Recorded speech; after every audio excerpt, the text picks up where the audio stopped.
Here I am. I've been here for 3 years. So good to be back.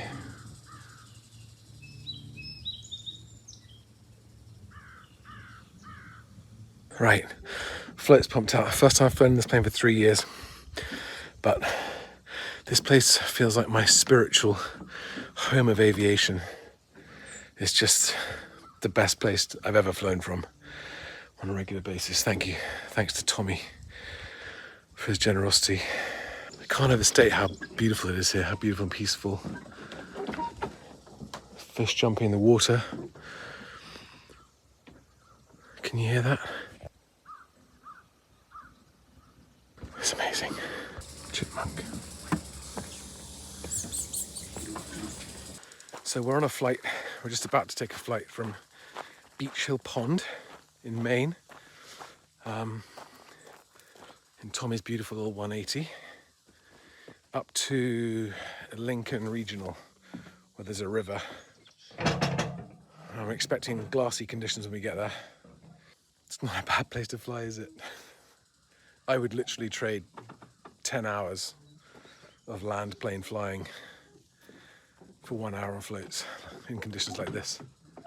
But it's hot and it's humid, so we're not too heavy, so should be okay. And this baby's got a P-Ponk engine, so I've been in this plane and it's been very heavy. It's not gonna be a problem.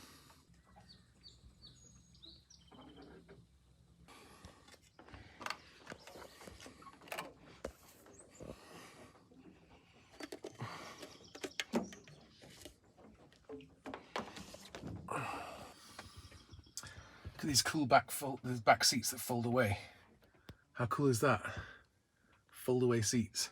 Just trying to work out what my takeoff direction is going to be, but there is no wind. It's so hot as well, but there's just no wind. So it doesn't matter which way we take off.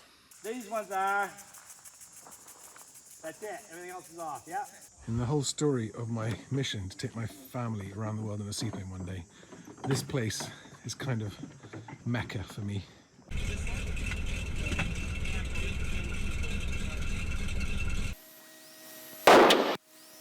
Okay, and just ease it in. I just go nice, steady, smooth, don't jam it unless I'm in Greenville.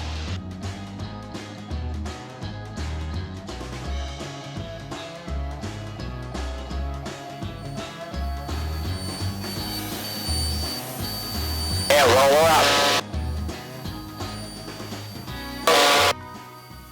I'll give it another 10.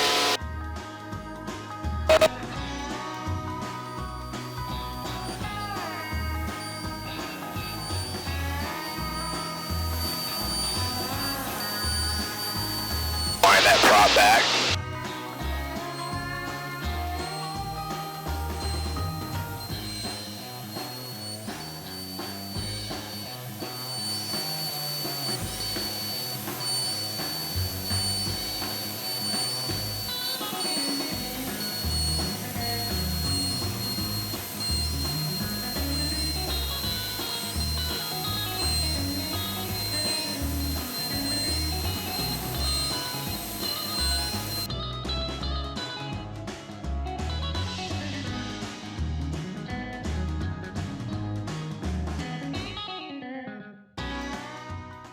Wow, so good to be back here.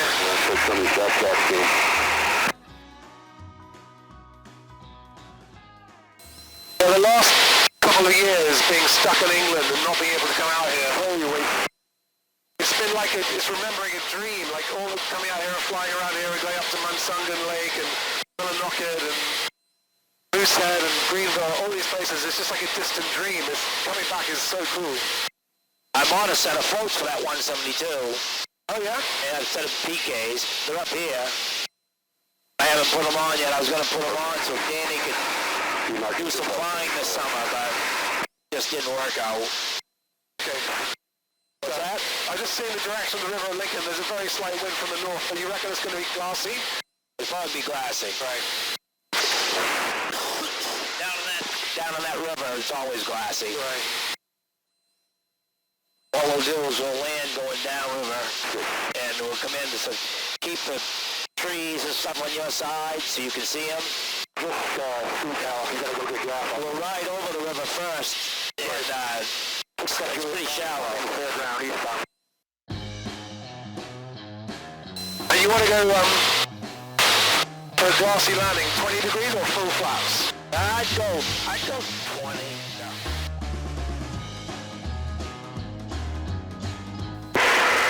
Lincoln, November 291 Delta Charlie, inbound from the south, 8 miles to run for a water landing, southbound on the river. November 291 Delta Charlie, Lincoln.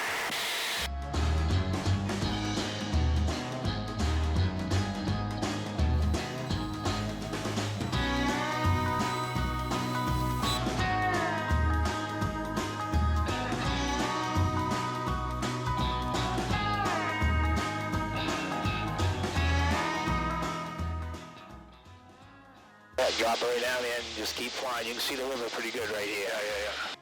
When you get down, we'll be on this point when you're not going to see it. Okay.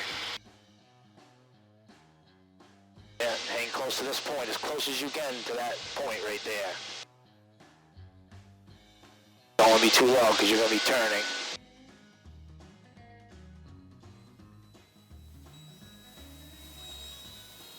Yeah, hold it off. Yeah, just like that. Yeah, hold, give it a normal power. You don't want to sit down there. Keep going. Yeah, perfect. Yeah, fine. Any place, Tom. Yeah, just keep it on the step, just like you're going right here. Yeah, right on the middle. Now let it off. Let it off. Yeah, you're gonna go way down and come in. Okay. Yeah. Put your on this top. Yeah. Oh, is that just push the button right there. That button.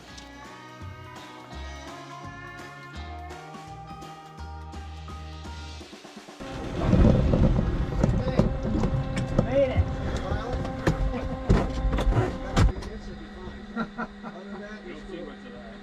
Hey, Brad. What do you have, a dog?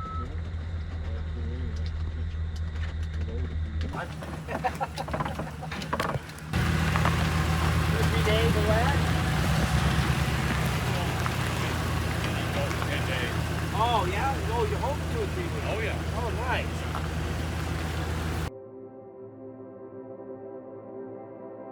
How come? It's easy when you've got the equipment, huh? Straight out of the river. With a little trolley. Actually, it's quite a big trolley. You want to be careful just flying in for a quick oil change. I flew in for a quick oil change, ended up pulling 2 cylinders off my plane. Well, we can do that too. Which is why I'm here. I was noticing the tail on this might have to come off. I think it does, Yeah, it did that last time it was up here. You guys are good with that. We're always looking for a good tail.